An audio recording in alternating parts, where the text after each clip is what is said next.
Hello Baroda, કેમ છો?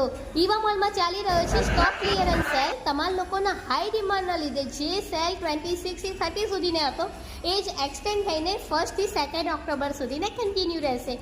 તમને ડિઝાઇનર ચનિયા એ પણ ઓનલી 500માં મળી જવાના છે અને આ તમે જે ચોલી જોઈ એ ઓનલી 500ની હતી. સેનિટરી પેડ પર તમને બાય વન ગેટ વનની ઓફર મળી જવાની છે. ડિઝાઇનર ચનિયા ચોરીનો લુક જોઈતો હોય ને એ બી અફોર્ડેબલ રેન્જમાં તો ઈવા મોલમાં એકવાર આટો મારતા જાવજો. સાથે આ જે તમે ચનિયા ચોરી જોઈને એ ઓનલી 550માં હતી. સાથે તમને હોમ મેડ સોપનું કલેક્શન મળી જવાનું છે. અહીંયા તમે જે એન્ટી ઓક્સિડાઇઝ જ્વેલરીનું કલેક્શન છે, જર્મન સિલ્વરની જ્વેલરીની ઓનલી 150 રૂપીસના સ્ટાર્ટિંગ રેન્જમાં હતી. સાથે પોઝિટિવ સ્ટોન્સનું કલેક્શન મળી જવાનું છે. તમે આ જે જ્વેલરી જોઈ રહ્યા છે એ ઓનલી 500 રૂપીસમાં 3 હતી, જેમાં પણ ગેરંટી હતી કે ભાઈ બ્લેક નહીં પડે. સાથે આ તમને દરેક ટાઈપનું કલેક્શન મળી જવાનું છે. મતલબ કે એક જ જગ્યા પર તમારી શોપિંગને પૂરી રીતના ફૂલફિલ થાય